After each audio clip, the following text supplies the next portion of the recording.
je vais oser dire quelques mots sur un philosophe qui s'adresse au gnostique dans un aréopage de gnosticisme. Gnostique. Oui, c'est ça. C'est peut-être le gnostique. Étant bien conscient que je tiens les choses par le petit bout du bâton et que le philosophe est bien seul et isolé dans cette affaire.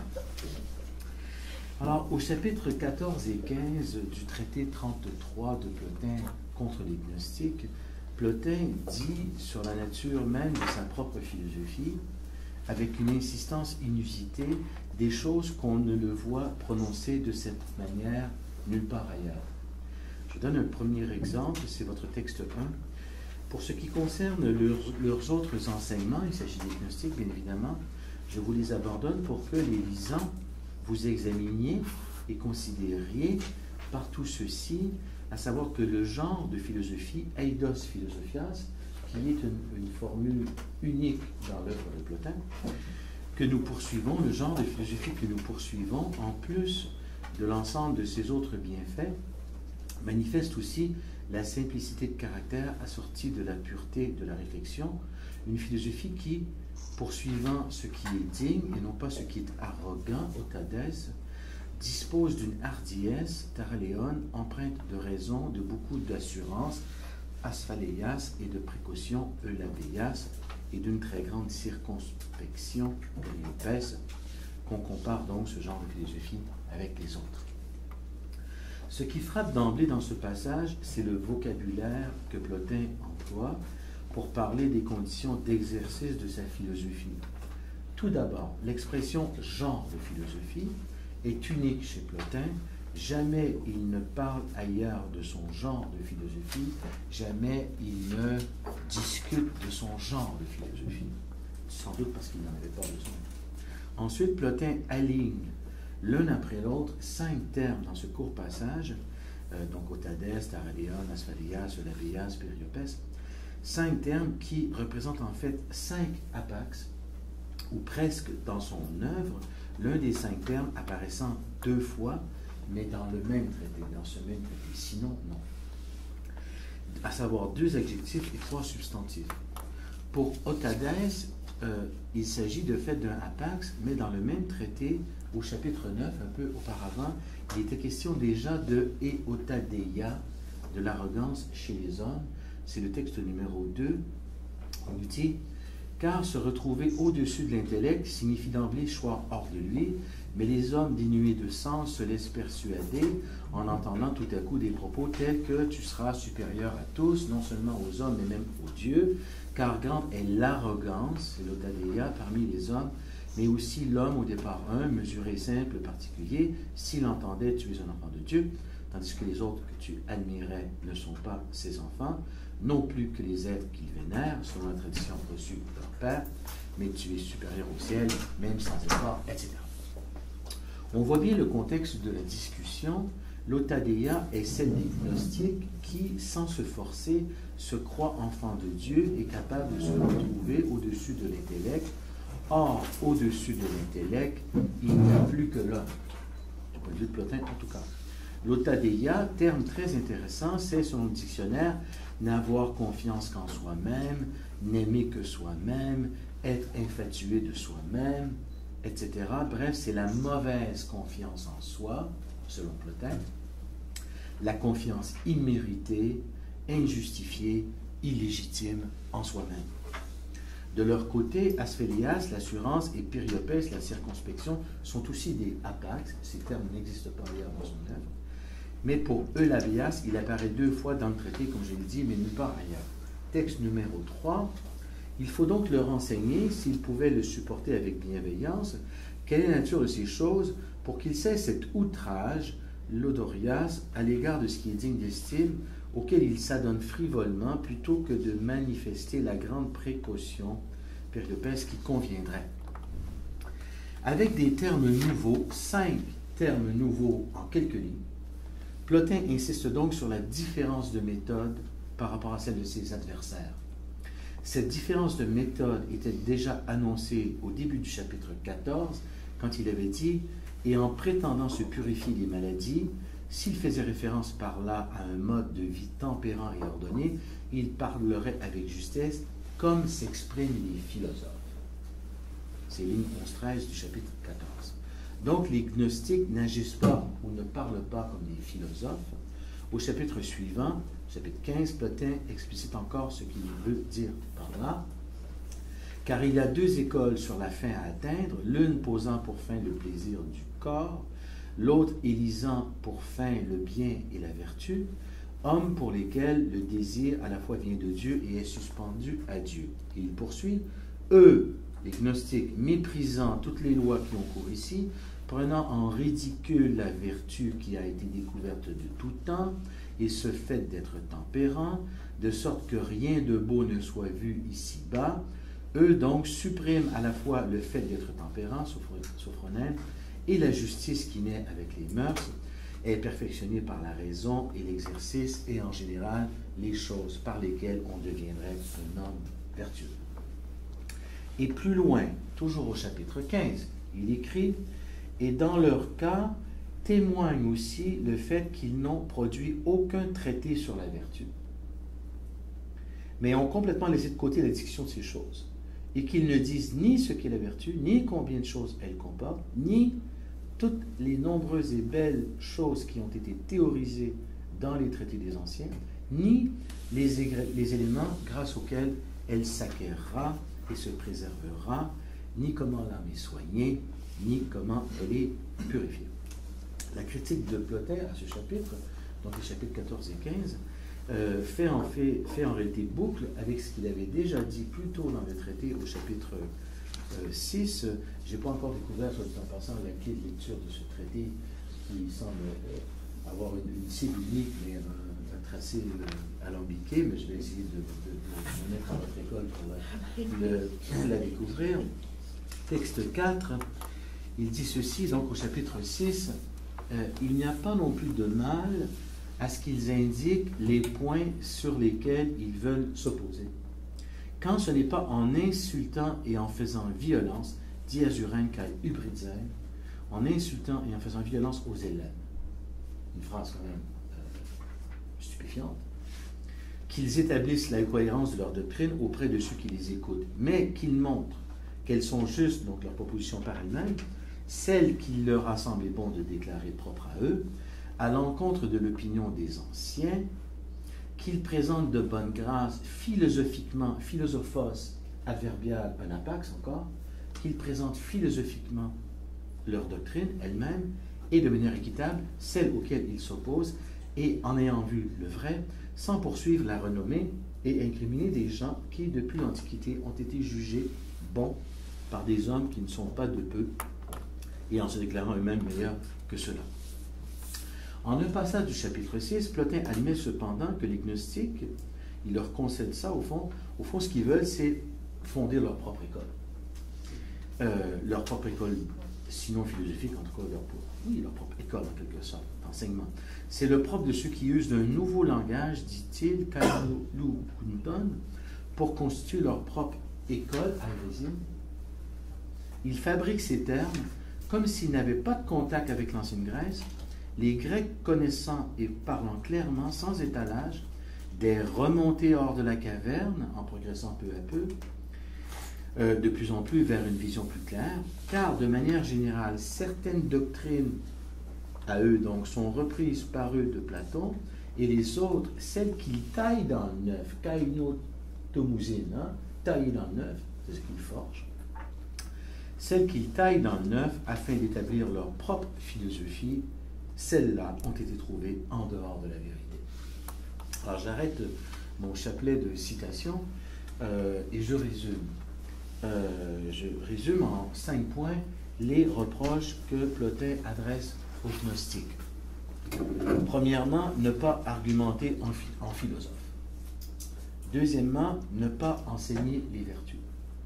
Troisièmement, ne pas user de la circonspection voulue, mais faire plutôt preuve d'arrogance.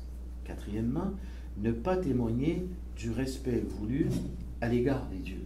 Et puis cinquièmement, ne pas reconnaître leur dette vis-à-vis des anciens et se croire donc légitimés d'innover. Je voudrais reprendre succinctement chacun de ces points en commençant en y allant dans un ordre régressif, c'est-à-dire que je vais partir du point 5 pour remonter vers le point 1, et en partant du, vous savez, comme ces flèches qu'on voit dans les diagrammes où c'est plus pâle au début, ça devient plus foncé à la fin, au fur et à mesure où on s'approche du vrai. Donc, en d'autres termes, je vais accorder de plus en plus de poids à chacun des arguments en partant de ceux qui me paraissent moins probants vers ceux qui me paraissent plus convaincants. Donc, le point numéro 5, ne pas reconnaître leur dette vis-à-vis des anciens et se croire donc légitimé d'innover. La question de l'innovation est véritablement un argument passoire chez Plotin, car ses propres disciples, on le sait, qu'il s'agisse d'Amilius et de Porphyre, ses propres disciples, chez ses propres disciples, on va trouver une prolifération des niveaux intelligibles et des variations de doctrine très rapidement importantes, et ce phénomène va s'accentuer à partir de Jean Blic et dans toute la tradition postérieure. Donc, reprocher ça aux gnostiques me paraît vraiment un argument scolaire peu convaincant. Peut-être Plotin interprète-t-il cela comme une irrévérence vis-à-vis de Platon, mais c'est une irrévérence vis-à-vis sa propre interprétation de Platon. On peut quand même dire ça. Dans les faits, par ailleurs, on ne trouve aucune mention explicite de Platon, dans la Renaissance en tout cas, ou de la philosophie grecque en tant que telle dans les sources du corpus sétien, et d'autre part, certainement pas des insultes, le fait d'insulter les Hellènes, etc. On ne voit pas exactement à quoi ça réfère. Je passe maintenant au point 4, l'argument numéro 4, ne pas témoigner du respect voulu à l'égard des dieux. Cette critique est peu crédible puisqu'on ne connaît aucun texte où les gnostiques auraient outragé, injurié, etc., ou dénigré les dieux, en tout cas intelligible en tant que tel. Ce reproche général vient sans doute à Plotin du fait que les gnostiques ont, de leur rapport aux divinités, une conception différente de la sienne et que ce dernier estime choquante. Cependant, si on inclut les dieux cosmiques dans l'affaire, Plotin peut avoir trouvé qu'ils ne sont pas assez respectés, surtout le démiurge, qui, dans certaines versions gnostiques, est dénigré, comme on le voit dans le titre qu'a redonné Porphyre au traité sur le mauvais démiurge et que le monde sensible est mauvais. Sur ce point, il faut dire que l'anticosmologisme gnostique est moins radical qu'on l'a parfois supposé. Premièrement, certaines études ont ébranlé l'hypothèse facile selon laquelle les gnostiques étaient fondamentalement anticosmiques. La réalité apparaît considérablement plus nuancée que cela, surtout dans la gnose valentinienne, qui n'est pas anticosmique, ou l'est beaucoup moins. Deuxièmement, un courant de pensée indéniablement hellène, grec, attendu, lui aussi précisément, à un fort dualisme. Donc ce n'est pas se retrancher de la tradition grecque que d'être dualiste, contrairement à ce que laisse apparaître Plotin. Troisièmement, en dehors du traité 33, Plotin lui-même insiste souvent, fortement, sur la différence radicale existant entre le monde sensible et le monde intelligible. Donc la dépréciation du sensible n'est pas un fait proprement gnostique, c'est quelque chose qu'il partage. Enfin, la matière mauvaise chez Plotin, notamment dans le traité 1.851, qui est le plus dualiste, entre guillemets, de son œuvre, ce traité-là induit chez Plotin un dualisme extrêmement prononcé qui n'est pas si éloigné du leur et même, à certains égards, qui le dépasse. Bref, le reproche de ne pas respecter les dieux ne concerne au mieux que les dieux cosmiques et certains aspects de cette question. On ne peut pas généraliser, me semble-t-il, ce propos. J'arrive au point 3, en gagnant peut-être en conviction, légèrement, ne pas user de la circonspection voulue, mais faire preuve d'arrogance. Donc, je reviens sur cette question de l'arrogance, à savoir la mauvaise confiance témoignée par les gnostiques. Parce qu'il faut savoir que dans ces textes, Plotin lui-même s'efforce de créer la pistis, c'est-à-dire la confiance. Donc, il y a la mauvaise confiance, puis il y a la bonne confiance. Alors, il nous dit au chapitre, Plotin nous dit en 6.7.38, qui est un des traités mystiques les plus importants de Plotin, au chapitre 34, qui nous dit qu'un homme digne doit s'élever avec mesure et non pas comme un rustre, en avançant aussi loin que notre nature en est capable, et il doit juger qu'il y a place pour d'autres auprès du Dieu que lui, et ne pas se rangeant soi-même seul à la suite de celui-là, voler comme ses rêves, se privant ainsi autant que cela est possible à l'âme humaine de devenir Dieu. Or, cela lui est possible jusqu'au point où l'intellect l'a conduit, car se retrouver au-dessus de l'intellect, dit-il, signifie d'emblée choir hors de lui, hors de l'intellect. Le reproche que Plotin élève contre les gnostiques à l'effet qu'il se retrouverait au-dessus de l'intellect est surprenant, car c'est exactement la posture que lui-même avait adoptée dans le traité 6.9, où il parlait de l'âme humaine désormais seule à seule avec l'homme. Le passage est célèbre, où il nous dit « Il faut laisser toutes les autres choses et se tenir immobile en ce seul et devenir ce seul. » On ne voit pas la trace de l'intellect dans cette affaire. Par ailleurs, Plotin pourra paraître arrogant lui aussi aux yeux de plusieurs quand il assure qu'il a atteint le terme du chemin et qu'il ne peut pas se tromper. Par exemple, dans le traité 38, chapitre 34, à ce moment, dit-il, à ce moment-là, le myste, il lui est donné de juger et de connaître parfaitement que c'est lui. Et Plotin aussi est très affirmatif quand il déclare « Celui qui a vu sait de quoi je parle », qui est l'expression d'un initié qui n'a pas de doute sur sa méthode et sur son accès au divin. Par ailleurs, Plotin aussi est sélectif quand il dit, dans le traité 9, c'est ce que veut dire l'ordre donné dans les mystères d'ici-bas, ton mysterium tonde, de ne pas faire de divulgation à ceux qui ne sont pas initiés au mystère. C'est parce que celui-là, l'un, ne peut être divulgué que cet ordre interdit de faire connaître le divin à celui à qui n'a pas été donné la chance de le voir. L'ultu kétaï, la bonne chance de le voir. On peut penser que l'arrogance que Plotin détecte chez les gnostiques tient au fait qu'il est piqué au vif, que ceux-ci s'octroient une capacité que les platoniciens n'auraient pas, en vertu d'une hiérarchie des âmes telle qu'elle est exposée par exemple en Zostrien, page 26 et suivante. Dans le traité 33 de Plotin, celui-ci va répondre que toute âme est fille du Père de là-bas. Et donc, il n'y a pas de sélectivité, si on peut dire. Mais dans ce cas-là aussi, on pourrait discuter. Car Plotin distingue lui aussi trois types d'hommes, trois genres d'hommes.